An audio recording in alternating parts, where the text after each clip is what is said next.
फिर उनका एक सवाल होता है कि क्या मेरा बच्चा कभी ठीक हो पाएगा। तो एक मेंटल अर्थक्वेक जो भूकंप उनके दिमाग में, पेरेंट्स के, फैमिली में आता है, वो उसके लिए कुछ कोई थेरेपीज या कुछ सिस्टम, कोई प्रैक्टिकल टूल्स हैं। तो ये एक्सेप्टेंस टू एक्शन की जर्नी में ये सेल्फ ब्लेम जो स्टार्ट करते हैं पेरेंट्स, जो पेरेंट्स को हो जाता है, इसके लिए आप क्या? इस पे भी उन्हें कोई साइकोलॉजिकल इफेक्ट डेफिनेटली पड़ता ही होगा। डेफिनेटली साइकोलॉजिकल इम्पैक्ट तो बहुत ही डीप होता है। हर बच्चे का एक अलग चैलेंज होता है। तो कभी ऐसा होता है क्या कि कोई पेरेंट ने कोई क्वेश्चन आपसे किया कि उसका बच्चा तो ऐसा कर रहा था, मेरा ऐसा क्यों नहीं कर रहा? राइट, देखिए क्या होता है कि ऑटिज्म एक स्पेक्ट्रम डिसऑर्डर है, स्पेक्ट्रम है। इसमें अलग अलग जो सिम्टम है बच्चे में डोमिनेटिंग हो सकते हैं। किसी बच्चे में एक सिम्टम बहुत ज़्यादा दिखेगा, किसी बच्चे में दूसरा सिम्टम बहुत ज़्यादा दिखेगा। बिहेवियरल चैलेंज जो ऑटिस्टिक बच्चों में होता है, अब मैं जा रहा हूँ अपने ऑटिस्टिक बच्चे के साथ, वो जोर जोर से चिल्लाने लगा, वो जमीन पे लेट गया और रोने लग गया, तो बहुत बड़ा डिफरेंस हो गया जी। वो आपके आके गोदी में बैठ गया लड़का, ठीक है, अब है तो 20 साल का, उसकी मेंटल एज हो तो 5 साल के हिसाब से बैठा है। इसको कैसे फाइंड करें? नॉर्मल बच्चों के साथ आज की डेट में भी सेक्सुअल हैरासमेंट हो रहा है। अब यदि हम देखते हैं एक छोटा ऑटिस्टिक बच्चा है और उसके साथ कोई ऐसा कुछ हुआ है, तो वो कैसे एक्सप्रेस करेगा, वो कैसे बताएगा या वो कैसे डील करेगा उस चीज़ से? ये आपको मतलब रियल स्टोरी बता रही हूँ आपको, मेरे प्रैक्टिस की। बच्चे उसको घेर गए, बैठ गए करे, वो पेरेंट्स इतने ब्रोकन है कि आज भी उनको डर लगता है। वो मदर मुझे कहती है कि मैडम मैं आज भी इसके कपड़े खोल के चेक करती हूँ। वो बच्चा बता पा रहा है? अब वो बच्चा सिर्फ इतना बता पाता है, वो उसको अब्यूज नहीं समझ में आ रहा है। उसको पता चल रहा है कि ऐसा कुछ हो रहा है कि जो मुझे अच्छा नहीं लग रहा है। भी 5th क्लास के बच्चे हैं, ये दूसरा बच्चा भी 5th क्लास का, दूसरा बच्चा भी 5th क्लास का है, सेम एज है। राइट, तो कहीं ना कहीं उस बच्चे की समझ को भी तो बढ़ाना जरूरी है। फीमेल्स या मेल्स इनफैक्ट प्यूबर्टी में जब आते होंगे तब इनकी कोई ट्रेनिंग का प्रोविजन, कोई प्रोटोकॉल, कोई सिलेबस है ही नहीं। जब ऑटिज्म डायग्नोज होता है तो फैमिली तो शैटर्ड हो ही जाती है। तो ये पूरा जो साइकिल चलता है, इसमें थेरेपीज पे ले जाना, शेड्यूलिंग, ऑफिस, घर, काम, बच्चा टैंट्रम्स भी शो करता है। तो आपके पास ऐसा कोई केसेस आते हैं जिसमें हस्बैंड वाइफ की मैरिटल लाइफ पे इफेक्ट आ गया? हाँ, देखिए क्या होता है कि डेफिनेटली इसका आंसर यस है। अलग अलग थेरेपिस्ट के पास जाना होता है। आपके पास आया, फिर स्पीच के लिए गया या स्पेशल एजुकेशन के लिए गया, तो एजुकेटर्स तो बदलते गए, थेरेपिस्ट बदलते गए। इसका कोई सोशल इम्पैक्ट उसके माइंड पे पड़ता है? हमारे यहाँ इंश्योरेंस तो होता नहीं ऑटिस्टिक बच्चों का, थेरेपीज इतनी कॉस्टली है, जो फाइनेंशियल स्ट्रेस पेरेंट्स और फैमिली पे आता है। ऐसे केसेस आते हैं आपके पास? डेफिनेटली आते हैं, और बहुत ज़्यादा, मतलब थेरेपीज की कॉस्ट इतनी ज़्यादा है, मतलब हर एक थेरेपी की कॉस्ट अलग अलग जाती है। क्या कभी ऐसा कोई वर्कशॉप आपने लिया है जिसमें आपने सिर्फ पेरेंट्स को इसलिए बुलाया है कि आप रिलैक्स हो जाइए, खुद को एक पीस में रखिए? क्योंकि बच्चे को डील करते करते वो पेरेंट भी तो कहाँ तक पहुँच गया है ना, उसका मेंटल स्ट्रेस कहाँ तक पहुँच गया है। जब बच्चा जन्म लेता है तो परिवार में एक त्योहार सा माहौल बन जाता है। पहली मुस्कान, पहला कदम, पहली बार उंगली को छूना, और एक जादू सी फीलिंग आने लगती है। लेकिन कभी कभी ये जादू सवाल बन जाता है जब आपका बच्चा आपको पलट के देखता नहीं है, आप उसे आवाज लगाते हैं, उसका कोई रिएक्शन नहीं होता है। यहाँ पेरेंट्स टूटते नहीं, बिखर जाते हैं, क्योंकि सपनों से ज्यादा डर और साइलेंस से ज्यादा खामोशी कहीं नहीं होती। ऑटिज्म एक बीमारी नहीं, एक अलग लेंस है इस दुनिया को देखने के लिए, और इस लेंस को समझने के लिए किताबों की नहीं, दिल की जरूरत है। इसी नजरिए को समझने के लिए आज हमारे बीच है डॉक्टर रेखा आर्या, जो ऑटिज्म को नहीं बल्कि पेरेंट्स के टूटे हुए दिल के टुकड़े को समझती हैं। डॉक्टर रेखा उन आवाजों को सुनती हैं जो बच्चों की आंखों में होती है, और उन सवालों को समझती हैं जो पेरेंट्स रात में खुद से पूछते हैं। आज का एपिसोड उन सभी लोगों के लिए है जो डर से लड़ रहे हैं, जो सवाल ढूंढ रहे हैं, जो अपने बच्चों को समझना चाहते हैं, क्योंकि different is not broken, different is beautiful. Unmute Bharat में डॉक्टर रेखा, आपका बहुत बहुत स्वागत है। मैं डॉक्टर रेखा आर्या, मैं एक साइकोलॉजिस्ट काउंसलर हूँ। मैं पीएचडी इन क्लिनिकल साइकोलॉजी हूँ और एक रिहेबिलिटेशन साइकोलॉजिस्ट हूँ, आरसीआई रजिस्टर्ड साइकोलॉजिस्ट हूँ और मैं पिछले 15 प्लस सालों से इस एरिया में, इस फील्ड में काम कर रही हूँ। और उसके साथ साथ हम जो डिप्रेशन पॉपुलेशन है, एंजाइटी है, different type of clinical disorders हैं, मेंटल हेल्थ इश्यूज हैं, उसको भी डील करते हैं। मैम, जब किसी पेरेंट को ये पता लगता है अपने बच्चे के लिए कि वो ऑटिस्टिक है, तो उसका जो पहला रिएक्शन होता है वो होता है शॉक। उसे विश्वास नहीं होता कि मेरे बच्चे को ऑटिज्म हो सकता है। तो फिर उनका एक सवाल होता है कि क्या मेरा बच्चा कभी ठीक हो पाएगा। जैसे ही उसको पता लगता है कि बच्चा ऑटिस्टिक है, ये डायग्नोज एंड थोड़ी है, ये तो स्टार्ट है। अब यहाँ से तो उनकी लड़ाई स्टार्ट हो रही है। तो एक मेंटल अर्थक्वेक, जो भूकंप उनके दिमाग में, पेरेंट्स के, फैमिली में आता है, वो उसके लिए कोई थेरेपीज या कुछ सिस्टम, कोई प्रैक्टिकल टूल्स हैं। ऑटिस्टिक पेरेंट्स के बारे में अगर हम बात करें तो जब पेरेंट्स को पता चलता है कि क्लिनिकली उनका बच्चा ऑटिज्म से डायग्नोस्ड है, उसे ऑटिज्म हो गया, तो डेफिनेटली ये उनके लिए बहुत बड़ा शॉक होता है। सेटबैक होता है। हाँ, वो उनके लिए इतना बड़ा शॉक होता है कि एक्सेप्ट नहीं कर पाते वो कि मेरे बच्चे को ऑटिज्म है और अब आगे क्या, क्योंकि सोसाइटी में एक्सेप्टेंस कम है। इसके लिए सबसे पहले इंडिया में तो नहीं, मगर हम इंडिया के बाहर देखें तो बहुत सारे सपोर्ट ग्रुप्स फॉर्म किए हुए, इवन कई एनजीओज ने इन सपोर्ट ग्रुप्स को बनाया है, कई गवर्नमेंट्स ने इसको सपोर्ट ग्रुप्स को बनाया है। उसमें क्या होता है कि एक ही तरह के ऑटिस्टिक बच्चों के हजारों पेरेंट्स होते हैं।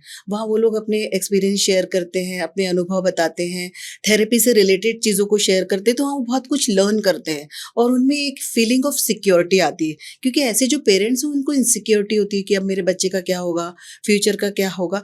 ऐसे समय पेरेंट अपने आप को बिल्कुल भूल जाते हैं। मैम, पर इसके बाद तो ये शुरू हो जाता है ना कि पेरेंट्स खुद को ब्लेम करने लगते हैं। इन्हें ये लगने लगता है कि क्या हमने कुछ ऐसा किया है जो हमारे बच्चे को ऑटिज्म हो गया, या फिर हमें उसे कुछ बुरी हवा लग गई, या कुछ खा लिया ऐसे जिसकी वजह से ऐसे हो रहा है। ये जो गिल्ट, जो पेरेंट्स को गिल्ट हो रहा है, और ये पूरी एक टॉक्सिक साइकिल बन जाती है। और अगर पेरेंट्स ही इस गिल्ट में रहेंगे तो वो तो इंजन है इसका, क्योंकि अब तो डायग्नोसिस होने के बाद यहाँ से स्टार्ट होगा काम, जर्नी स्टार्ट होगी ऑटिज्म की। तो ये एक्सेप्टेंस टू एक्शन की जर्नी में ये सेल्फ ब्लेम जो स्टार्ट करते हैं पेरेंट्स, जो पेरेंट्स को हो जाता है, इसके लिए आप क्या कहना चाहते हैं? इस पे भी उन्हें कोई साइकोलॉजिकल इफेक्ट डेफिनेटली पड़ता ही होगा। डेफिनेटली साइकोलॉजिकल इम्पैक्ट तो बहुत ही डीप होता है। जैसे कि अमित जी ने कहा कि उन्हें सेल्फ ब्लेम और गिल्ट होता है। कई बार वो इसके लिए खुद को जिम्मेदार ठहराने लगते हैं कि मेरी वजह से हो गया, या मेरे किसी कर्मा की वजह से हो गया। तो सबसे पहले हमें पेरेंट्स को ये मैसेज देने की ज़रूरत है, या फिर ये इंफॉर्मेशन पेरेंट्स तक पहुँचे कि ऑटिज़म एक न्यूरोलॉजिकल चैलेंज है। ऑटिज़म एक न्यूरोलॉजिकल कंडीशन है, ये किसी के हाथ में नहीं है कि अगर ब्रेन में जो न्यूरॉन्स है किस तरह से काम कर रहे हैं, इसको आप या मैं या कोई डॉक्टर कोई भी कंट्रोल नहीं कर सकता है। कई बार 60% देखा गया है कि जीन से आता है, लेकिन अगर परफेक्ट रीज़न इसका ढूंढा जाए तो अभी भी ये अज्ञात है। इसके बारे में बहुत ज़्यादा रिसर्च और डेटा हमारे पास नहीं है कि इस पर्टिकुलर रीज़न की वजह से ऑटिज़म बच्चे को हुआ है। तो ये इन्फॉर्मेशन पेरेंट्स के पास लॉजिकल लेवल पे जाना चाहिए, जिससे कि कुछ ना कुछ हद तक लॉजिकल लेवल पे पेरेंट्स इसको समझ पाएँ। दूसरा कि उसके बाद भी देखिए साइकोलॉजिकल इम्पैक्ट है, इमोशनल लेवल पे ट्रॉमा है, तो वो डेफिनेटली उनको ब्लेमिंग में जा सकते हैं या गिल्ट में जा सकते हैं। तो हमें भी ये समझने की ज़रूरत है कि जो गिल्ट है, अगर मैं साइकोलॉजिकल लैंग्वेज में बोलूँ तो गिल्ट अपने आप में एक बहुत डीप इमोशन है। सिर्फ गिल्ट नहीं है कि मेरी वजह से हुआ। तो अगर एक डीप इमोशन में जहाँ पेरेंट्स बहुत ज़्यादा एग्जॉस्टेड फील कर रहा है, तो उसको डिप्रेशन आ रहा है, एंशियस हो रहा है वो फ्यूचर को लेकर या प्रेजेंट कंडीशंस को लेकर, ऐसे समय में एक साइकोलॉजिकल हेल्प को सीख करने की बहुत ज़्यादा ज़रूरत होती है। क्योंकि इस समय क्या होता है कि पेरेंट्स अपने खुद के इमोशन नहीं समझ पाता है, उसके मन में बहुत सारी कश्मकश, बहुत सारे बैटल से फाइट कर रहा होता है वो।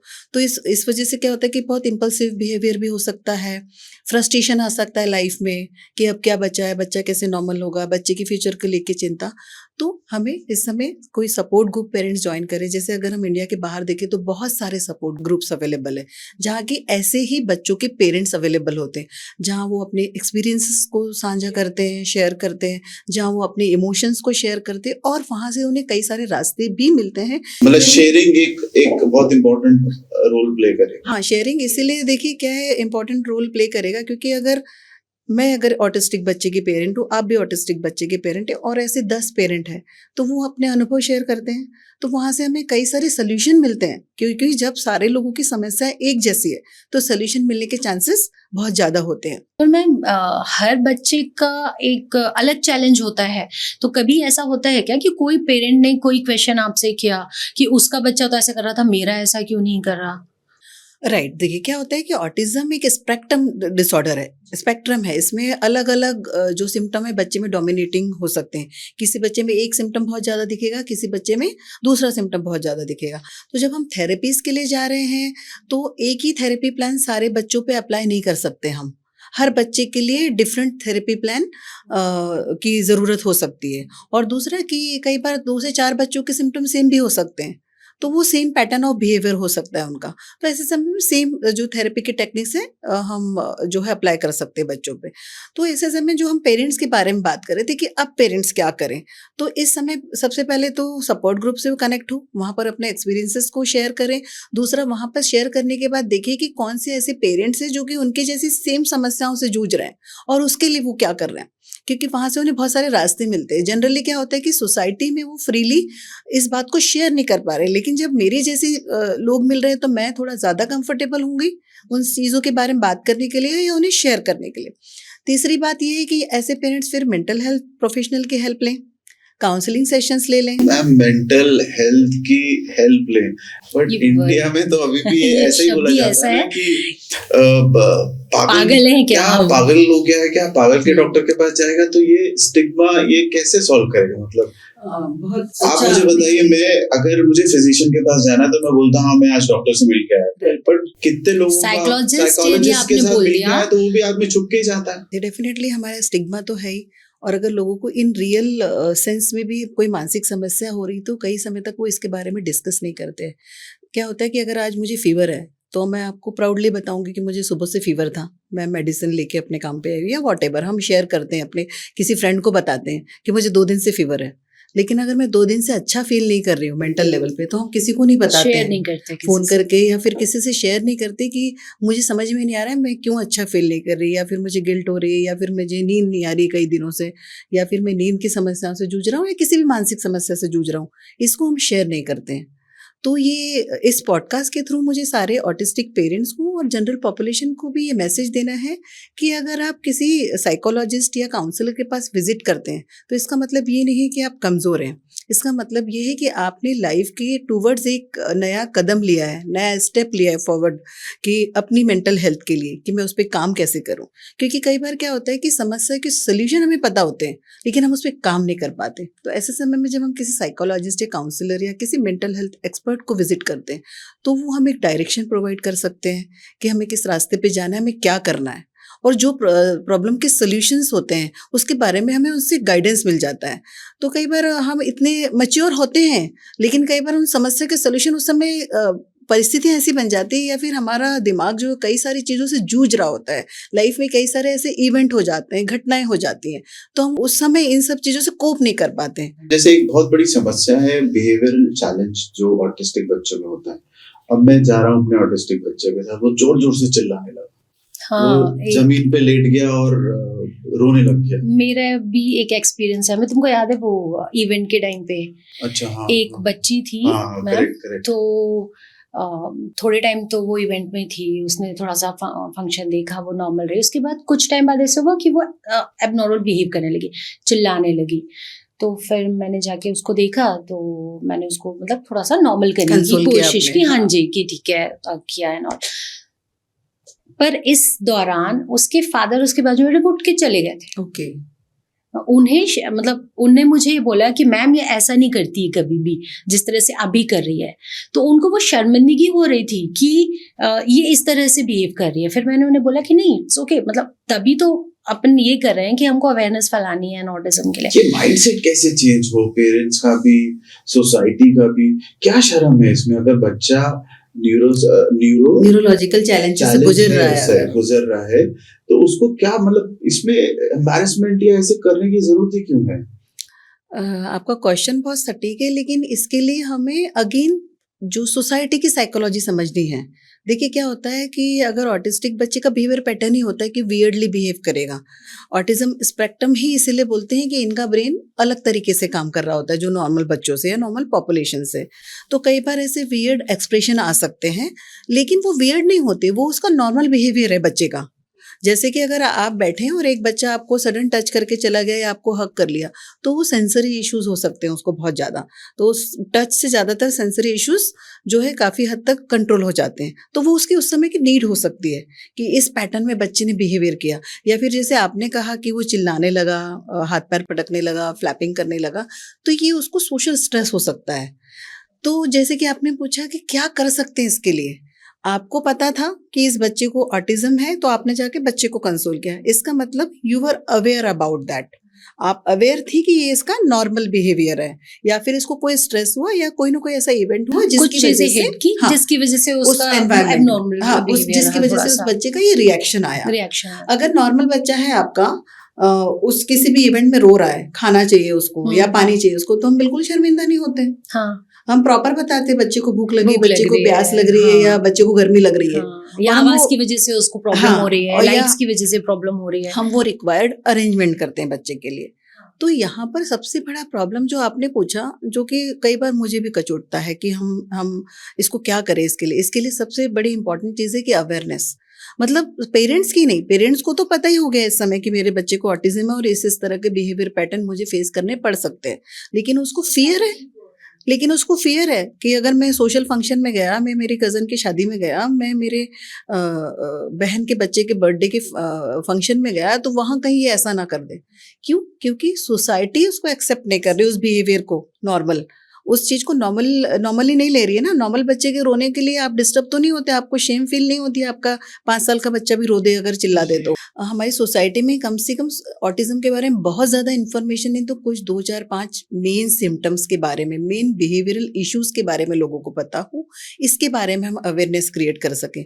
अगर इस पॉडकास्ट के माध्यम से हम लोगों तक ये इन्फॉर्मेशन पहुँचा सकें कि कुछ अगर बिहेवियरल चैलेंजेस ऑटिज्म के बच्चे में दिख रही तो उनको कंसिडर किया जाए, वहाँ उनके पेरेंट्स को शेम फील नहीं कराएं। जैसे कि नॉर्मल अगर आपका बच्चा रो रहा है तो आप इसके लिए कोई शर्मिंदगी महसूस नहीं कर रहे ना।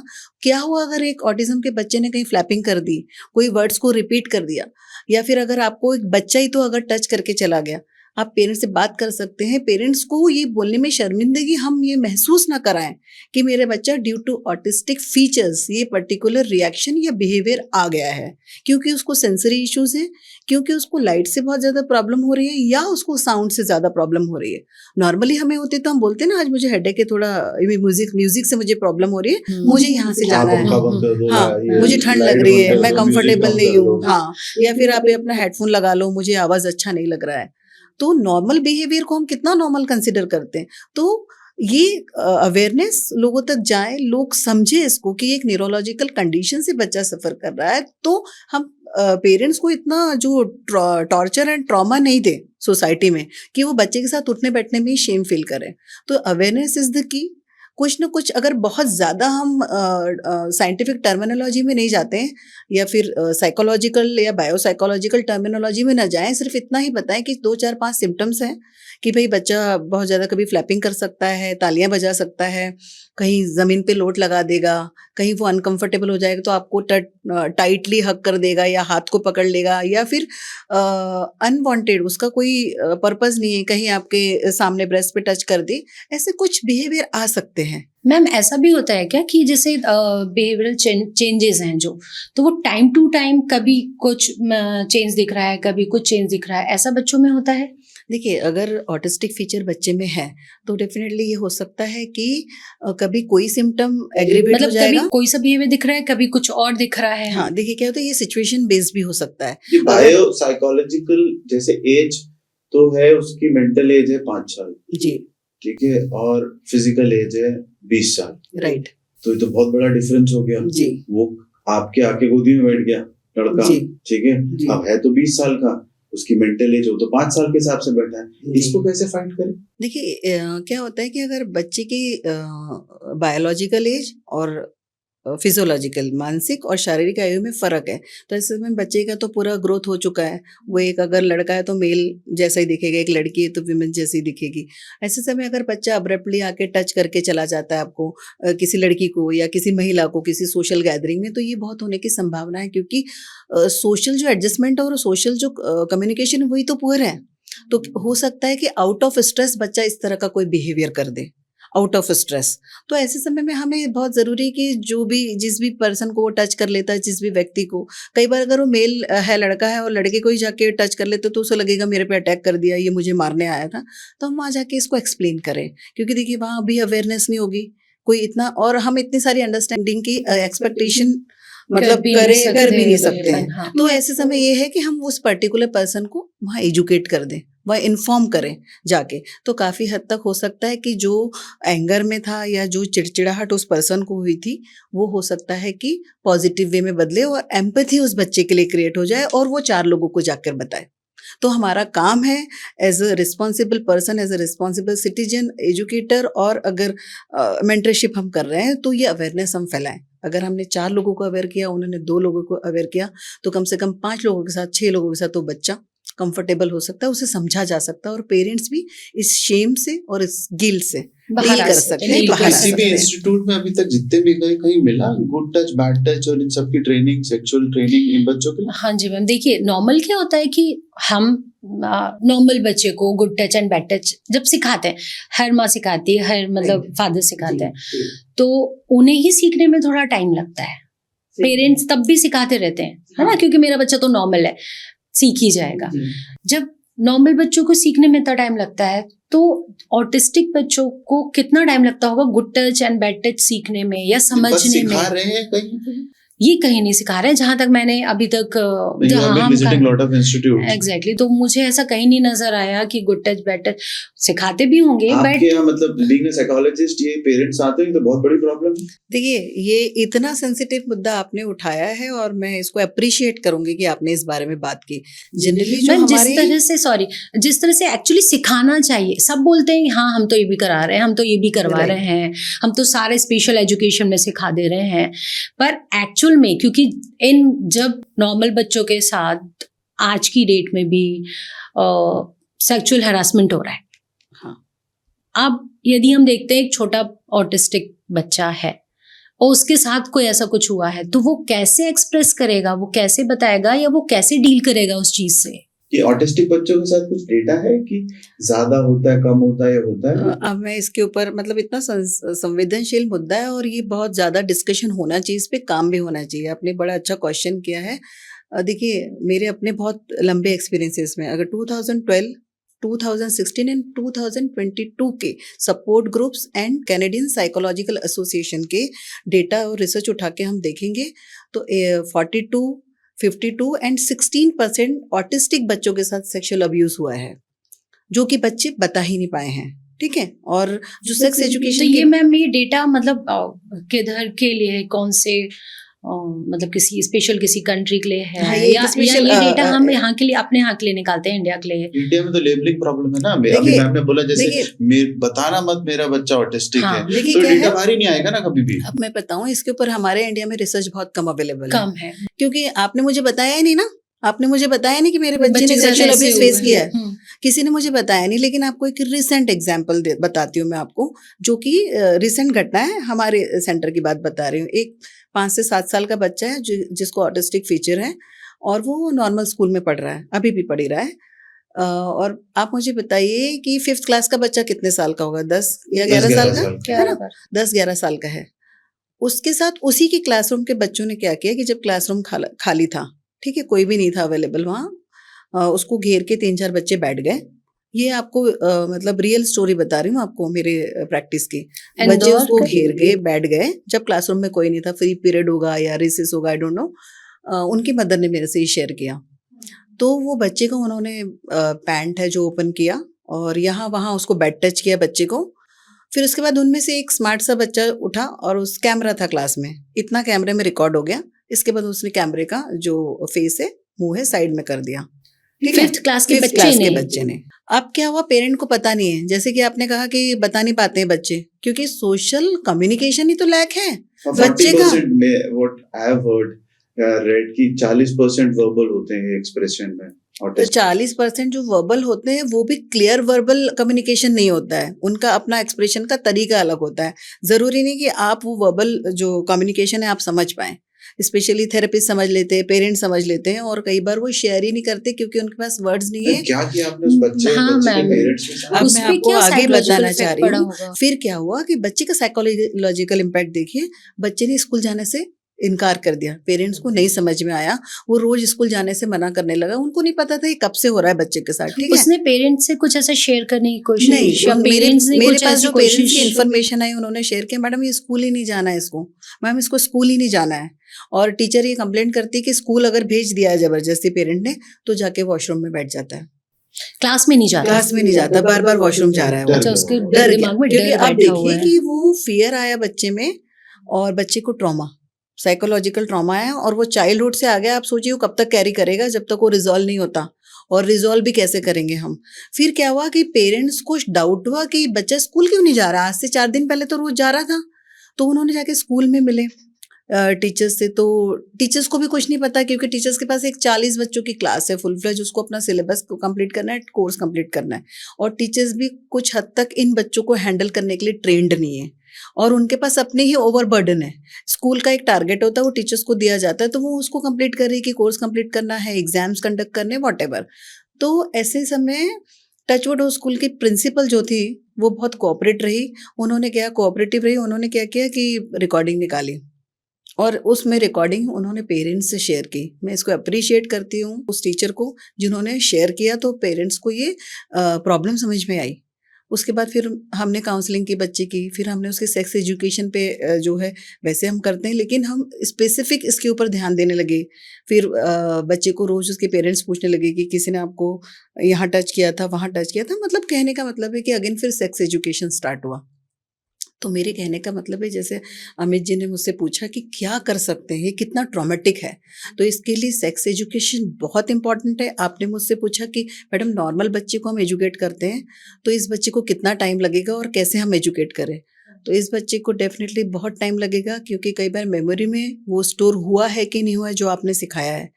जैसे अगर आप बच्चे को बता रहे हैं कि मेरा नाम ये, तो वो पता है आंसर में रिपीट करेगा, आपका नाम क्या है।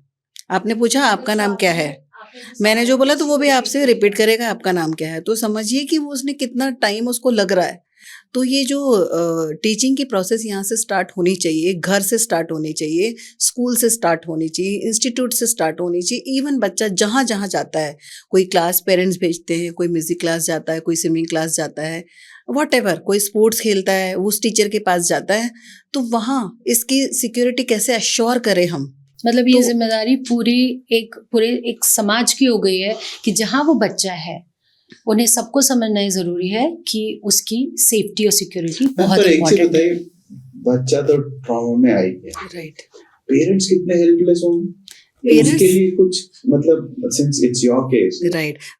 देखिए पेरेंट्स इतने हेल्पलेस थे कि वो mother literally she was crying, वो बहुत देर तक रोई मेरे पास।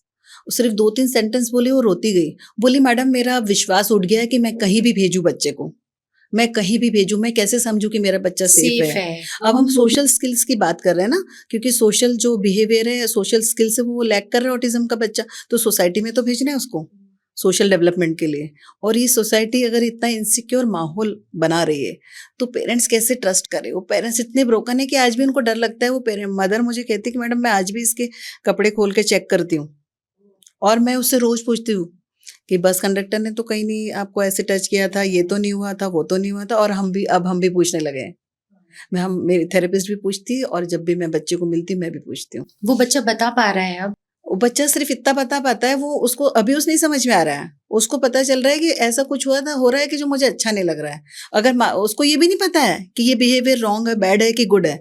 वो सिर्फ इतना बता रहा है, मदर ने पूछा कि यहाँ टच किया था क्या, तो किया था या नहीं किया था, किसी ने कुछ बोला था क्या।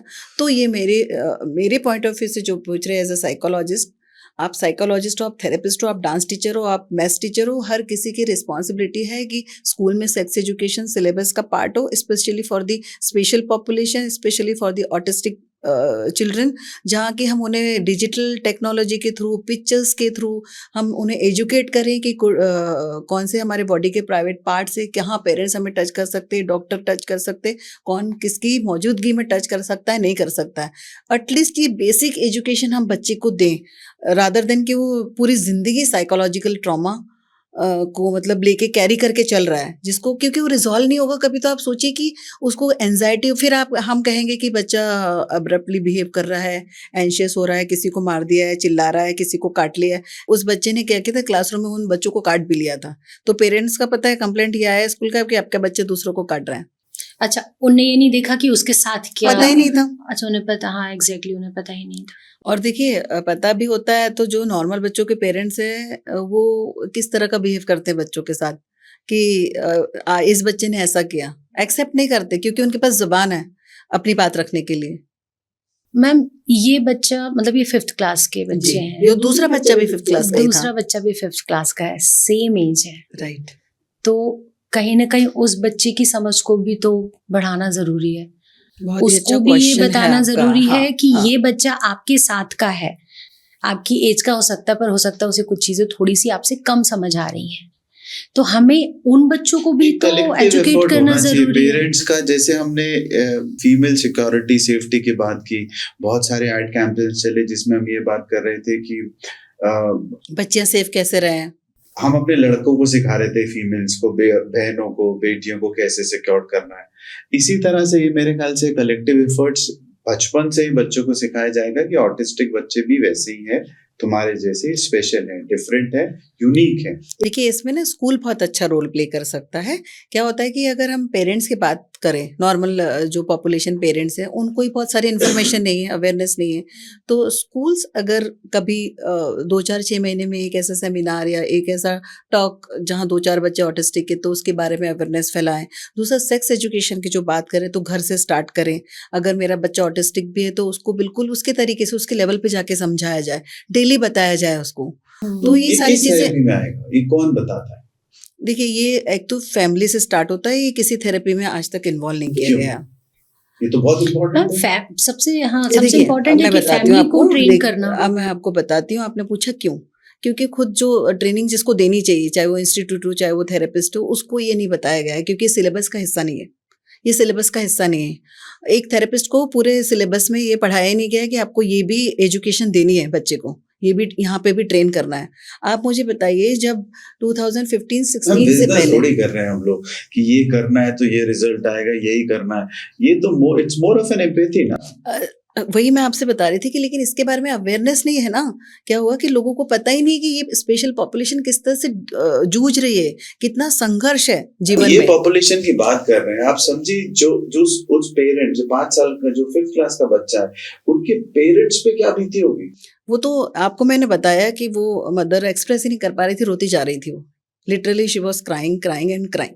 और उसके फादर इतने ज्यादा ट्रॉमा में थे कि वो कह रहे थे मुझे बच्चे को कहीं भेजना ही नहीं, चाहे वो कुछ सीखे या ना सीखे। हाँ। तो देखिए ये रिस्पॉन्सिबिलिटी है परिवार की सबसे पहले, उसके बाद स्कूल की, उसके बाद हर उस थेरेपिस्ट की, स्पेशल एजुकेटर की, साइकोलॉजिस्ट की, हमारी और आपकी, कि हम इस बारे में इतने सेंसिटिव हों और बताएं, और बताते जाए।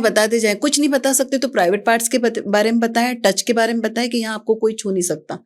एक पिक्चर रख लें एक गर्ल का, बॉय का। फीमेल्स या मेल्स इनफैक्ट प्यूबर्टी में जब आते होंगे तब इनकी कोई ट्रेनिंग का प्रोविजन, कोई प्रोटोकॉल, कोई सिलेबस है ही नहीं। देखिए ऑटिस्टिक नहीं, इसमें कोई ऐसा सिलेबस नहीं है। प्रोविजन जरूर है कि हाँ बच्चों को एजुकेट किया जाए, बताया जाए, लेकिन अभी किस लेवल पे प्रैक्टिस हो रही है हमें भी नहीं पता। ये बिल्कुल, अगर हमारे पास काउंसलिंग आती है हम करते हैं, और पेरेंट्स को भी हम अवेयर करते हैं इस बारे में। जनरली हम बताते हैं कि पेरेंट्स को, बच्चे को अपनी बॉडी के बारे में अवेयर करना जरूरी है, जेंडर आइडेंटिटी के, क्योंकि साइकोलॉजी में जेंडर आइडेंटिटी एक अपने आप में सिलेबस में पार्ट है जिसको कि हमें पढ़ना होता है, हम पढ़ते हैं, तो वहाँ से हम अवेयर हैं कि कई बार ऑटिस्टिक फीचर्स अगर बच्चे में बहुत ज़्यादा डोमिनेटिंग है और सीवियर है, तो वहाँ अगर आप बोलोगे, मम्मी बोलेगी कि मैं खाती हूँ, तो लड़का भी बोलेगा मैं खाती हूँ, बॉय अगर है आपका, तो वहाँ से हमारी अपनी जो है अवेयरनेस स्टार्ट है। स्टार्टेड है कि भाई ऐसा बोलता है बच्चा, तो वहाँ उसको जेंडर आइडेंटिटी में ही इतने क्राइसिस है। तो आप आइडेंटिफाई कैसे करते हो कि इसको बताना है, इसको नहीं बताना? ये देखिए, जब आपके पास बच्चा आता है थ्रू दी ऑब्जर्वेशन ही पता चल जाता है। ऑब्जर्वेशन कर रहे हैं आप, क्लिनिकल इंटरव्यू ले रहे हैं, पेरेंट्स के साथ बात कर रहे हैं, थेरेपी के लिए बच्चा आने लगा है, तो हमें बताना ही है, हर बच्चे को बताना है वैसे तो। लेकिन जहाँ ये दिख रहा है कि सेवेरिटी ज्यादा है, तो वहाँ तो आपको सबसे पहले ही उसको एजुकेट करना है। इनिशिएटिव आप खुद भी ले सकते हो ना, आप इसको कंपलसरी क्यों नहीं कर देते? आप अपने आपकी टीम में जो थेरेपिस्ट होंगे या जो ट्रेन करते होंगे उनको कंपलसरी कर दीजिए कि मैं ये ट्रेनिंग लूंगी। हाँ देखिए, ये चीज तो हम कर ही रहे हैं, लेकिन क्या है कि हम एक पॉपुलेशन के हिस्से तक ही हम पहुंच पा रहे हैं। लेकिन इसीलिए मैं कह रही हूँ कि हम सब इसकी रिस्पॉन्सिबिलिटी ले। सपोज अगर आप ये जो अवेयरनेस प्रोग्राम्स को चला रहे हैं, आप जगह जगह इवेंट्स कर रहे हैं, जा रहे हैं, तो हम इसको कंपलसरी करें कि हम 10 मिनट इसके बारे में बात करेंगे। बच्चे को तो हम एजुकेट नहीं कर पाएंगे 10 मिनट्स में, लेकिन पेरेंट्स को एजुकेट कर देंगे जो ये रिस्पॉन्सिबिलिटी ले सकेंगे। एक स्कूल में हम छोटा सा जो है वर्कशॉप ले, 15 मिनट का सेमिनार ले, तो हमने अगर 50 टीचर्स को, हाँ देखिए 50 टीचर्स को आपने अवेयर किया तो 1500 बच्चों को आपने सेव किया। मुझे तो ऐसा लगता है कि इसमें हमको बच्चों को, छोटे बच्चों को भी अवेयरनेस देना जरूरी हो जाएगा। किया ना आपने इंदौर में, Indore is the cleanest city for last 8 years.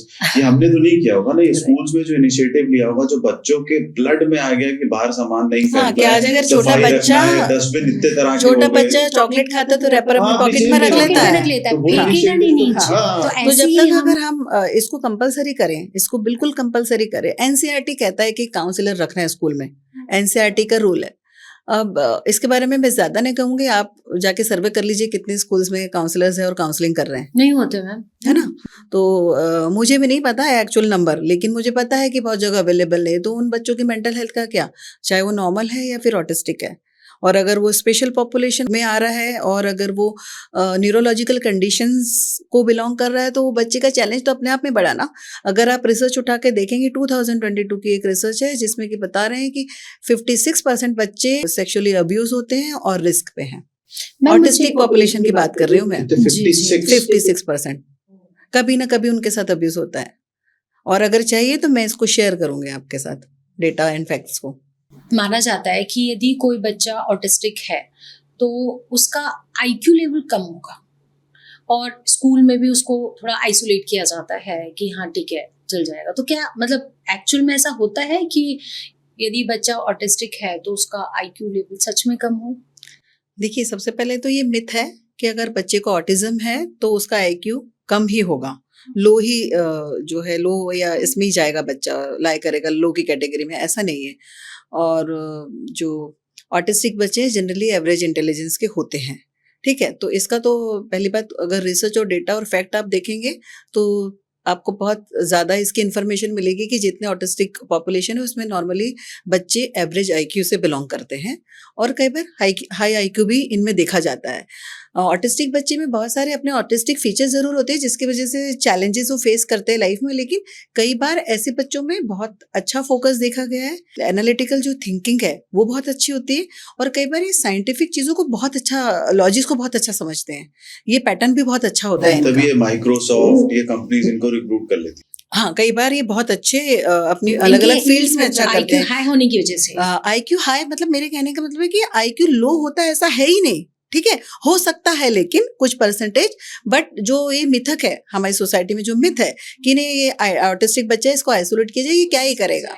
लेकिन अगर हम एग्जांपल्स देख के, बहुत सारी ऐसे सेलिब्रिटीज है, अल्बर्ट आइंस्टाइन है, एलॉन मस्क है, स्टीव जॉब्स है, न्यूटन है, और उसके बाद मेसी है जो कि सॉकर प्लेयर हैं, हॉपकिंस है जो कि इंटरनेशनल एक्टर हैं, और ऐसी बहुत सी सेलिब्रिटीज हैं जो ऑटिस्टिक हैं।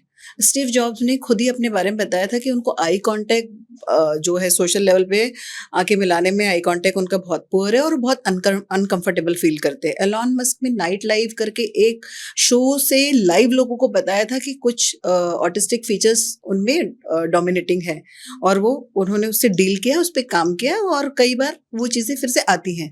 तो मेरे कहने का मतलब है कि ये जीता जाता एग्जाम्पल है, उदाहरण है, ताकि लोग ये समझे कि अगर किसी बच्चे को ऑटिज्म है इसका मतलब ये नहीं है कि वो उसका आईक्यू लो है या फिर वो कुछ भी करने के लायक नहीं है।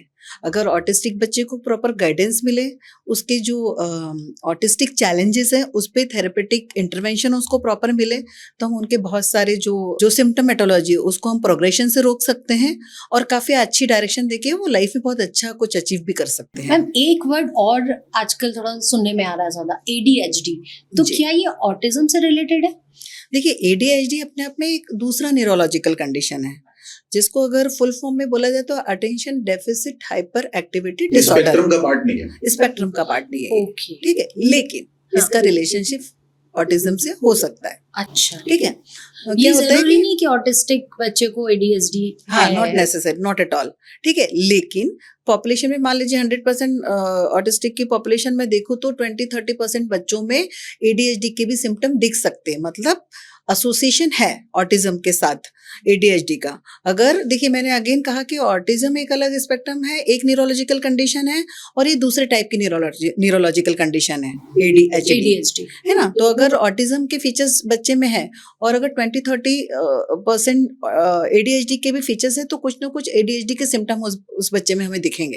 तो ये इसके सिम्टम्स लिए क्या होते हैं मैम? देखिए अगर ADHD एक अलग न्यूरोलॉजिकल कंडीशन है, उसके पूरे सिम्टम्स के बारे में बात नहीं करूंगी, टाइप्स भी उसके भी डिफरेंट टाइप्स होते हैं, लेकिन मैं उस मैं एक दो बता दीजिए। एक दो, हाँ, हाँ। तो देखिए हो ऐसा बच्चा हाइपर होगा बहुत, अगर उसको एक जगह आप बैठाना चाहते हो कि वो he will be not able, he she will be not able to sit, एक जगह पे बैठ नहीं पाएगा तो वो। उसको शैतान बोल देते हैं।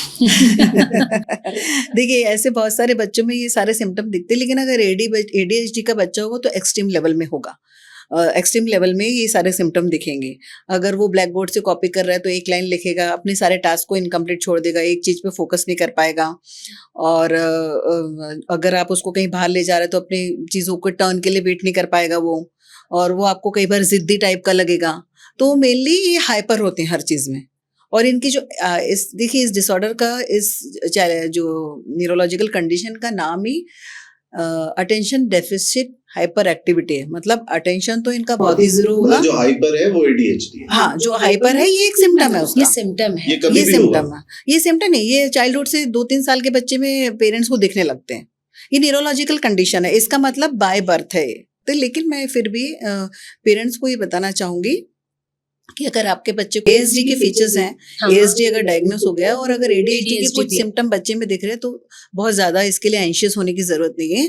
जैसे हम ASD के लिए प्लान बनाते हैं तो ये कंबाइन प्लान बन सकता है और हम इसके ऊपर बिल्कुल काम करके ADHD ऑटिस्टिक होगा ये जरूरी नहीं है, नहीं, पर ऑटिस्टिक ADHD हो सकता हो है। सकता है, राइट। तो हम पेरेंट्स को और ये ADHD भी ट्रीटेबल है। ADHD treatable in the sense again वो ASD की तरह ही न्यूरोलॉजिकल कंडीशन है, इसके प्रोग्रेशन को रोका जा सकता है और काफ़ी हद तक हम इसको ट्रीट भी कर सकते हैं। इसके लिए अलग थेरेपेटिक प्लान्स होते हैं और इसके लिए मेडिकेशन भी हो सकता है। इट डिपेंड्स ऑन कि वो कितने लेवल पे है। अगर ADHD एक बहुत ज़्यादा सेल्फ हार्म वाला बच्चा हो सकता है या दूसरों को हार्म कर रहा है या तो इस तरह का अगर कंडीशन है, बहुत हाइपर है, चीज़ों को तोड़ रहे हैं, फेंक रहे हैं, तो इट डिपेंड्स कि सीवियरिटी कितनी है। तो इसमें जो पेडियाट्रिक न्यूरोलॉजिस्ट होते हैं या फिर जो न्यूरोलॉजिस्ट होते हैं, इनका रोल भी इम्पॉर्टेंट होता है। और हमें चाहे ASD हो चाहे ADHD हो, होलिस्टिक अप्रोच को लेके चलना बहुत ज़रूरी होता है। होलिस्टिक केयर देना बहुत ज़रूरी है, जिसमें कि न्यूरोलॉजिस्ट होगा, पेडियाट्रिक न्यूरोलॉजिस्ट हो सकते हैं, ऑक्यूपेशनल थेरेपिस्ट हो सकते हैं, इसमें साइकोलॉजिस्ट का रोल इम्पॉर्टेंट होता है। और अगेन जो थेरेपीज जो बच्चे को रिक्वायर्ड है, स्पीच अगर डिलेड है, क्लियर नहीं है, तो स्पीच थेरेपिस्ट का रोल होगा। तो इसमें होलिस्टिक केयर की ज़रूरत होती है। तो इसका कहने का मेरा मतलब है कि इसमें हमें एक इंडिविजुअल प्लान जो है थेरेपी का बनाने की ज़रूरत होती है। कई बार हो सकता है कि किसी बच्चे को स्पीच की बिल्कुल ज़रूरत नहीं है, स्पीच थेरेपिस्ट की बिल्कुल ज़रूरत नहीं है, ADHD का कोई सिम्टम नहीं है, तो हमें फिर उसके लिए डिफरेंट प्लान लगेगा। और अगर एसोसिएटेड है ADHD के साथ तो उसके लिए उसके लिए डिफरेंट अलग प्लान लगेगा। एज अ टीम इसमें काम करने की ज़रूरत होती है और डेफिनेटली हम इस पे काम कर सकते हैं और अच्छे रिजल्ट्स आते हैं और बच्चे काफ़ी हद तक सेल्फ डिपेंडेंट हो जाते हैं, अच्छा भी कर पाते हैं। आपने टीम की बात करी, तो जब ऑटिज्म डायग्नोज होता है तो फैमिली तो शैटर्ड हो ही जाती है। जी, उसके सिबलिंग्स हैं, ग्रैंड पेरेंट्स हैं, कुछ एक्सटेंडेड फैमिलीज हैं, तो ये पूरा जो साइकिल चलता है, इसमें थेरेपीज पे ले जाना, शेड्यूलिंग, ऑफिस, घर, काम, बच्चा टैंट्रम्स भी शो करता है। तो आपके पास ऐसा कोई केसेस आते हैं जिसमें हस्बैंड वाइफ की मैरिटल लाइफ पे इफेक्ट आ गया? हाँ, देखिए क्या होता है कि डेफिनेटली इसका आंसर यस है। और क्या होता है कि अगर एक घर में ऑटिस्टिक बच्चा है या एडीएचडी या किसी भी तरह के न्यूरोलॉजिकल कंडीशंस से सफ़र करता हुआ बच्चा है, तो ये इमोशनली ओवरवेलमिंग होता है पेरेंट्स के लिए, क्योंकि क्या होता है, स्कूल छोड़ना है, स्कूल लेना है बच्चे को, फिर उसके बाद थेरेपी के लिए लेके जाना थेरेपी के लिए है, लेके लाना जाना है, है, थेरेपी से लेके आना है, फिर उसके बाद जो स्कूल से वर्क मिला है वो भी कराना है, और हो सकता है कि ट्यूटर आ रहा है, ट्यूटर के साथ भी मैनेज करना है चीज़ों को। फिर उसके बाद इतना ही उनकी जर्नी खत्म नहीं होती पूरे दिन की, इसके बाद फिर बच्चे को माँ को पढ़ाना भी है। उसके बाद अगर पेरेंट्स दोनों वर्किंग है तो उसके लिए एक जो केयर गिवर है कोई होना चाहिए घर के अंदर, क्योंकि अगर ग्रैंड पेरेंट्स भी है तो अगर वो टेक केयर रहते तो वो भी इमोशनल एग्जॉशन को फील करते हैं।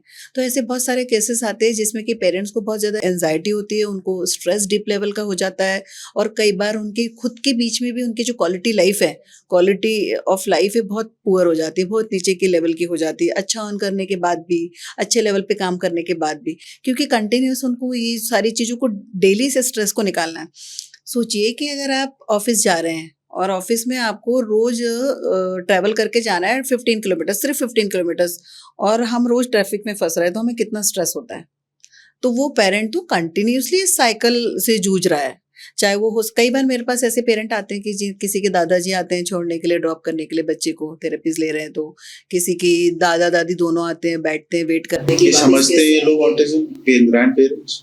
आजकल देखिए जो करंट जनरेशन है उसके पेरेंट्स काफ़ी हद तक समझते हैं, और अगर वो काउंसलर के पास आते हैं, साइकोलॉजिस्ट के पास आते हैं, ऑक्यूपेशनल थेरेपिस्ट के, डिफरेंट टाइप ऑफ थेरेपिस्ट के पास जाते हैं, तो वहाँ उन्हें इस बारे में काफ़ी कुछ अवेयर किया जाता है, एजुकेट कर दिया जाता है कि भाई बच्चे के साथ ये चैलेंज है और इसके लिए हमें इस तरह से काम करना मतलब है। सबसे ज्यादा तो मैम फैमिली मेंबर्स, पेरेंट्स, सबसे ज़्यादा इन देखिए सबको हर साइकोलॉजिकल कोई सफ़र करता है और इनको हाँ, साइकोलॉजिकल सपोर्ट की ज़रूरत है, है ना।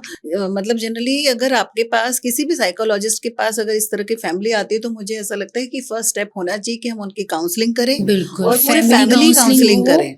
क्योंकि देखिए क्या होता है, इनके रिलेशनशिप पे भी बहुत असर होता है। कई बार जो पेरेंट्स नहीं समझ रहे, ग्रैंड पेरेंट्स अगर इसको समझने को तैयार ही नहीं है, वो कई बार कहते हैं कि नहीं बहुत नॉटी, बहुत शैतान है, ठीक हो जाएगा, इस तरह के भी कंसेप्ट होते हैं। अगर ग्रैंड पेरेंट्स इतने एजुकेटेड नहीं है, तो जो डॉटर इन लॉ है, जो मदर है बच्चे की, और जो ग्रैंड मदर है, तो वो सास बहू के बीच में बहुत फ्रिक्शंस होते हैं, क्योंकि वो समझा नहीं पाती अपनी बात, और जो पुरानी पीढ़ी इस बात को समझने के लिए तैयार नहीं है कि न्यूरोलॉजिकल कंडीशन है।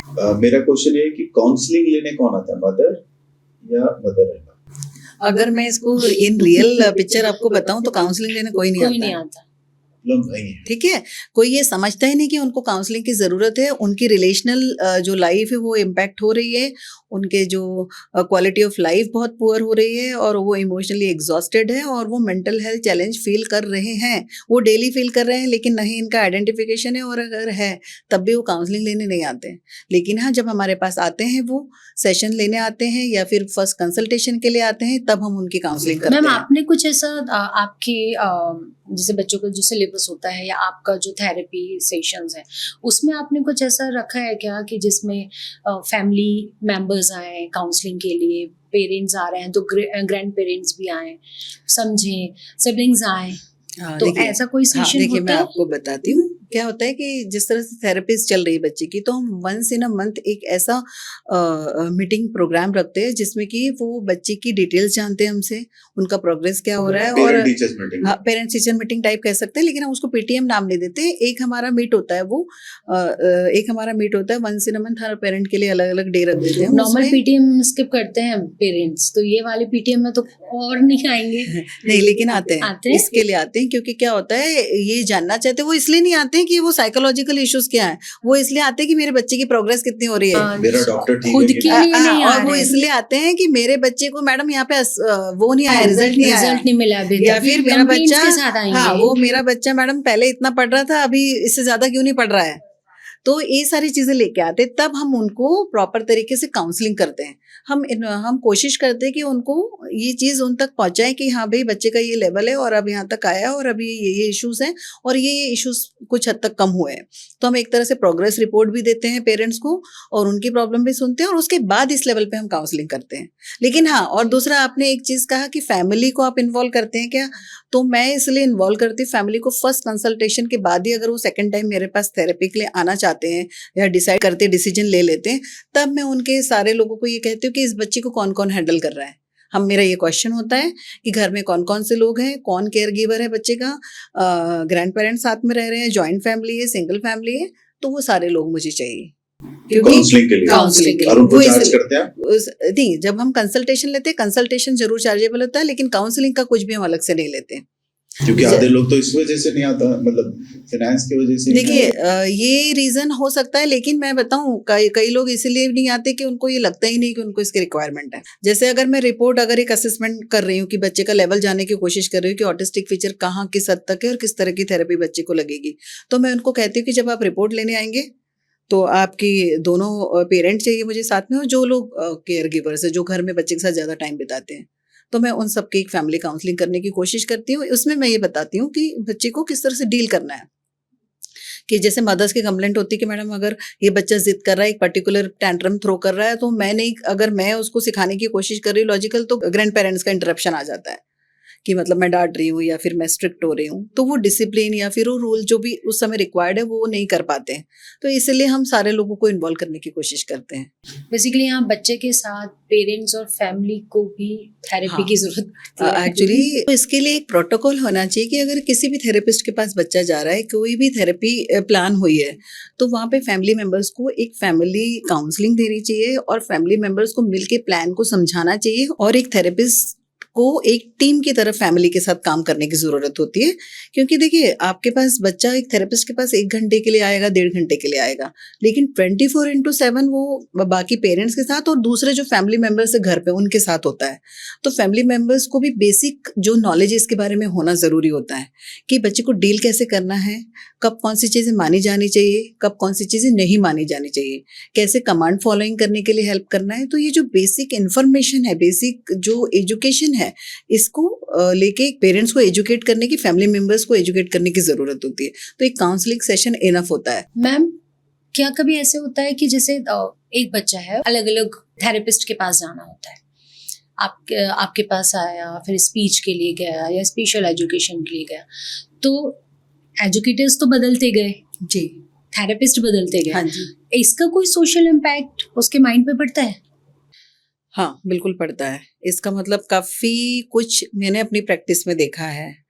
क्या होता है कि जैसे कि आपने मान लीजिए स्पेशल एजुकेशन ले लिया, हमने ओटी ले लिया, इन्होंने psychological part, behaviour therapy and all ले लिया, तो हर थेरेपिस्ट के साथ बच्चा उतना ही कंफर्टेबल होगा, नॉट नेसेसरी, ये जरूरी नहीं है, जरूरी नहीं। और हाँ। दूसरा, क्योंकि वैसे ही बच्चा न्यूरोलॉजिकल जो कंडीशन में है ना, वैसे उसकी समझने की जो क्षमता है वो कम है, सोशल जो कम्युनिकेशन वो कम है, तो कई बार हो सकता है कि वो थेरेपीज जो है इतनी इम्पैक्टफुल ही ना हो, क्योंकि अगर वो उतना बच्चा मेंटल लेवल पे एडजस्ट नहीं कर पाए अगर उस एनवायरनमेंट में, उस सेटिंग्स में, तो हो सकता है कि रिजल्ट्स ही ना आए। इनफैक्ट मेरे पास ऐसे एग्जाम्पल्स हैं जो कि पेरेंट्स बताते, मैडम हम वहाँ गए थे, ये जाता ही नहीं है वहाँ, ये बिल्कुल मना करता है जाने के लिए। तो मैं इसमें थेरेपिस्ट को ब्लेम नहीं करूंगी। हाँ, कई बार हो सकता है कि वो वहाँ सोशल सेटिंग में या फिर उस तरीके के साथ कंफर्टेबल नहीं हो पाया। तो मेरे कहने का मतलब अगेन ये है कि अगर इस तरह के बच्चे आपके पास आ रहे हैं, वो कंफर्टेबल हैं कि नहीं है, साइकोलॉजिकल लेवल पे उस बच्चे के जो दिमाग में चल रहा है या फिर वो फॉलो नहीं कर पा रहा है आपके पैटर्न को, इसको समझने की जरूरत है। अगर हम समझेंगे तो डेफिनेटली दूसरी टेक्निक्स को यूज कर पाएंगे। ऑटिस्टिक बच्चे की लर्निंग के बारे में अगर मैं बात करती तो एक ब्रेन का पैटर्न होता है, इसको हम कंडीशनिंग कहते हैं। जैसे कि अगर आप अपने रूम में जाते हैं तो आपको ये पता होता है कि फैन का स्विच कौन सा है, लाइट का स्विच कौन सा है। उसी तरह से ऑटिस्टिक बच्चे को ये पता है कि मेरी थेरेपिस्ट ये है, मेरी मैडम ये है, और वो वहीं दौड़ के चला जाएगा और उस पैटर्न में उस बच्चे का उस पैटर्न में उसका ब्रेन काम करता है। तो कहीं ना कहीं अगर ये हम चाहते हैं कि उसमें नई लर्निंग आए, तो पुरानी लर्निंग को भी कई बार क्या होता है कि रिप्लेस करने की जरूरत होती है। क्योंकि अगर आप थेरेपीज में आ रहे हैं तो हमें नए डेवलपमेंट को ही तो एक्सपेक्ट कर रहे हैं हम, उसके जो डेवलपमेंट का जो पार्ट है जो डेवलप नहीं हुआ है उसको ही हम एक्सपेक्ट कर रहे हैं। तो कंडीशनिंग का एक सिद्धांत है, अगर हम पेवलॉव है, एक जो रशियन फिजियोलॉजिस्ट रहे हैं, हाँ रशियन फिजियोलॉजिस्ट रहे हैं और साइकोलॉजी में भी उन्होंने बहुत काम किया। उन्होंने एक डॉग पे एक्सपेरिमेंट किया था कि बिहेवियर कैसे लर्न किए जाते हैं। उन्होंने एक प्रॉपर छोटा सा एक्सपेरिमेंट किया कि उन्होंने डॉग को फूड दिया, पहले बेल रिंग करे, फिर डॉग को फूड दिया, फिर बेल रिंग करे, डॉग को फूड दिया। तो डॉग ने ये सीखा, जैसे बेल रिंग होती, फूड मिले ना मिले, बन वो गया। हाँ वो पैटर्न बना लर्निंग का, और उसने सलाइवेट करना स्टार्ट किया कि जब भी रिंग बजेगी कि मुझे खाना मिलेगा। तो पेवलो ने ये अंडरस्टैंड करने की कोशिश की कि हमारा ब्रेन सीखता कैसे, कंडीशनिंग कैसे होती है। तो डॉग ने ये सीख लिया। फिर उसके बाद क्या हुआ कि उन्होंने नई उनको लर्निंग करवानी थी, तो उन्होंने क्या किया, नेक्स्ट टाइम पेवलो ने डॉग को खाना ही नहीं दिया। उन्होंने क्या किया कि रिंग बेल जरूर रिंग की, लेकिन खाना नहीं मिला। पर फिर भी क्या हुआ कि डॉग ने सलाइवेट किया, क्योंकि उसकी कंडीशनिंग हो चुकी थी कि जब भी बेल बजेगी मुझे खाना मिलेगा। लेकिन पेवलोव को ह्यूमन ब्रेन स्टडी करनी थी, तो उन्होंने इसको कनेक्ट करके स्टडी करी कि फिर उन्होंने क्या किया, बार बार बेल रिंग करी, खाना नहीं दिया। तो कुछ ट्रायल्स में क्या हुआ, डॉग ने सलाइवेट किया और फिर बाद में ये एक्सटिंक्ट हो गया, मतलब ये विलुप्त हो गया, उसका ये बिहेवियर चला गया कि अब तो कितनी भी बेल रिंग करो खाना नहीं मिलता है मुझे। बाद में उसने सलाइवेशन स्टॉप हो गया उसका। तो कहने का मतलब है कि अगर हम एक कोई एक्टिविटी सिखाना चाहते हैं तो हमें लर्निंग की जो प्रिंसिपल्स या थियरी से जो कंडीशनिंग वाली जो एग्जाम्पल मैंने आपको दिया, इसको हमें अप्लाई करना होगा। रिपीटेशन ऑफ लर्निंग, उसके बाद कोई अगर बिहेवियर को अनलर्न कराना है तो उस पैटर्न में हमें सिखाना होगा बच्चों को, क्योंकि अगेन ब्रेन एक पैटर्न पे ही तो काम कर रहा है। आपने देखा होगा कि रिपीटेशन एक क्लासिक फीचर है ऑटिस्टिक बच्चे का। तो इस तरह से हमें काम करने की जरूरत है। तो साइकोलॉजी जो है हर एस्पेक्ट को टच करता है। इसको इसलिए अब अंडरस्टैंड इस साइकोलॉजी में क्या कहेंगे कि हमारे यहाँ इंश्योरेंस तो होता नहीं ऑटिस्टिक बच्चों का, थेरेपीज इतनी कॉस्टली है, जो फाइनेंशियल स्ट्रेस पेरेंट्स और फैमिली पे आता है, ऐसे केसेस आते हैं आपके पास? डेफिनेटली आते हैं, और बहुत ज्यादा नंबर ऑफ केसेस थेरेपीज की आते कॉस्ट हैं। इतनी ज्यादा है, मतलब हर एक थेरेपी की कॉस्ट अलग अलग जाती है, अलग तो अलग है। वो मंथली उनका इतना ज्यादा बड़ा बजट हो एक्सपेंस हो जाता जाता है, है। बजट ही देखिए बढ़ जाता कई है। पेरेंट्स मेरे पास आके बोलते हैं कि मैडम इसमें रिजल्ट्स तो आ रहे हैं, लेकिन मैं अगले महीने से कंटिन्यू नहीं करूंगा या नहीं करूंगी, क्योंकि मैं ये मतलब मेरा बजट नहीं है। तो ये बहुत बड़ा मुद्दा है। तो इसके लिए मैं समझती हूँ कि जो सपोर्ट ग्रुप की कंसेप्ट मैंने बताई थी आपको, वो हमारे इंडिया में बहुत कॉमन होना चाहिए। अगर कोई एनजीओज इस फील्ड में काम कर रहे हैं तो वो इस तरह के वर्कशॉप्स, ट्रेनिंग प्रोग्राम्स पेरेंट्स के लिए लाए, जिसमें कि हम बेसिक थेरेपीज जो है, जो कि बहुत ही बेसिक है ऑटिस्टिक बच्चों के लिए, वो उसकी इन्फॉर्मेशन पेरेंट्स को दी जाए, जिससे कि कुछ ना कुछ नॉलेज अगर पेरेंट्स के पास है तो कुछ ना कुछ टेक्निक्स को वो घर पे यूज़ करें, और जो कंटिन्यूस थेरेपी लेने का जो प्रेशर उनके ऊपर होता है वो कहीं ना कहीं यहाँ पे हम कट डाउन कर सकें। अगर जैसे देखिए क्या होता है कि एक बेसिक क्वेश्चन इस पे हो सकता है कि थेरेपिस्ट अपनी स्किल जो है पेरेंट्स को क्यों सिखाएगा, तो इसलिए यहाँ पे नॉन गवर्नमेंट जो है जो एनजीओज है ना, उनको सामने आना चाहिए, ऐसे इंस्टीट्यूट को सामने आना चाहिए जो कि इसमें उन जैसे जो पॉपुलेशन से उनको हेल्प कर सके, और उनको कुछ ना कुछ बेसिक जो 3 मंथ्स 2 मंथ्स में कुछ वर्कशॉप्स आए, कुछ ट्रेनिंग प्रोग्राम्स आए, जिसमें हम ये इन्फॉर्मेशन और ये नॉलेज। हेल्प तो तुम ही कर सकते हो, ऑटिस्टिक पेरेंट्स को ये बताना कि उनके लिए आगे के लिए बच्चों के लिए क्या सेविंग्स की जा सकती है। ये दूसरे की क्या थेरेपेटिक plans जो हैं। पार्ट है उसकी भी ट्रेनिंग कुछ हद तक बेसिक चीज़ों की। देखिए पेरेंट्स को हम थेरेपिस्ट नहीं बना सकते हैं, लेकिन बेसिक नॉलेज, बेसिक इन्फॉर्मेशन हम प्रोवाइड कर सकते हैं, जो कि वो अपने बच्चों को वहाँ हेल्प कर सकें। सपोज 6 महीने के लिए एक बच्चे ने थेरेपीज ले ली, आपके पास आया, किसी थेरेपी सेंटर्स में जाके वो कंटिन्यू थेरेपी ले रहा है, लेकिन अब वो उनके पॉकेट पे हैवी पड़ रहा है, भारी पड़ रहा है, तो ऐसे समय में हमें हमारी जो डिफरेंट ऑर्गेनाइजेशन है आगे आके बिल्कुल हेल्प कर सकती है। सपोर्ट ग्रुप हेल्प कर सकते हैं, क्योंकि वहाँ पर हजारों ऑटिस्टिक बच्चे हैं, तो वो 1000 पेरेंट्स जो अलग अलग थेरेपिस्ट ले सके वो एक दूसरे को हेल्प कर सकते हैं। और यहाँ ऐसे सपोर्ट ग्रुप से कनेक्ट करने का काम भी एनजीओज कर सकते हैं कि हम ऐसे बच्चों को और ऐसे पेरेंट्स को आपस में कनेक्ट करें। क्या कभी ऐसा कोई वर्कशॉप आपने लिया है जिसमें आपने सिर्फ पेरेंट्स को इसलिए बुलाया है कि आप रिलैक्स हो जाइए, खुद को एक पीस में रखिए, क्योंकि बच्चे को डील करते करते वो पेरेंट भी तो कहाँ तक पहुंच गया है ना, उसका मेंटल स्ट्रेस कहाँ तक पहुंच गया है। देखिए ऐसे ना काफ़ी सारे स्कूल्स ने हमें बहुत बार इनवाइट किया है, और ऐसे वर्कशॉप्स हमने कंडक्ट किए हैं जो कि मेंटल हेल्थ के लिए पेरेंट्स अपनी क्या करें। और बच्चों के लिए क्या करें। इनफैक्ट हमारे यहाँ तो ऐसा है कि अगर बच्चे आते तो उसमें बहुत सारी चीज़ें हम पेरेंट्स को बताते ही हैं, क्योंकि क्या होता है थेरेपेटिक पार्ट भी मैं इसलिए बताती हूँ पेरेंट्स को, ऑल्दो अपनी थेरेपी स्किल आप किसी को नहीं देना चाहोगे, लेकिन देन ऑल्सो कुछ ना कुछ बेसिक चीज़ें हम इसलिए बताते हैं उनको, क्योंकि मेरे पास 1 घंटा आया तो मैं कितने रिजल्ट दे पाऊंगी, पेरेंट्स को रिजल्ट भी तो चाहिए। तो हम उसको इस तरह से भी एजुकेट करते हैं कि वो और हम एज अ टीम काम कर सकें। अगर हम जो चीज़ें मैं कर रही हूँ उसमें से अगर मान लीजिए 100% काम जो हम करें उसमें से 20-30% पेरेंट भी घर पे जाके काम करते हैं, वो कुछ एक्टिविटीज़ को कराते हैं, तो हम उसको होमवर्क के फॉर्म में देते हैं उनको कि आप इसको ऐसे ऐसे कराना है, जिससे कि हम एक अच्छा रिजल्ट दे सके, एज अ टीम काम कर सके। होमवर्क पूरा होता है? डेफिनेटली होता है। ओके। हाँ, क्योंकि देखिए क्या होता है, जो ऑटिज्म वाले पेरेंट्स हैं ना वो बहुत एग्जॉस्टेड रहते हैं, वो परेशान होते हैं, इमोशनली परेशान होते हैं, फाइनेंशियली परेशान होते हैं, इतना बर्डन होता है उन पे, तो वो चाहते हैं कि हमें रिजल्ट मिले।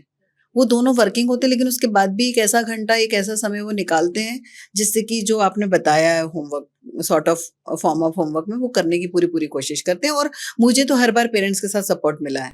अरे आप कुछ हमारे व्यूअर्स को, ऑटिस्टिक पेरेंट्स को कुछ कहना चाहते हैं? देखिए, सबसे पहले तो आप लोगों को मैं बहुत बहुत कॉन्ग्रेचुलेट करना चाहूँगी कि आपने इतने सेंसिटिव मुद्दे को टच किया है और लोगों तक आप ये इन्फॉर्मेशन पहुँचाने की कोशिश कर रहे हैं।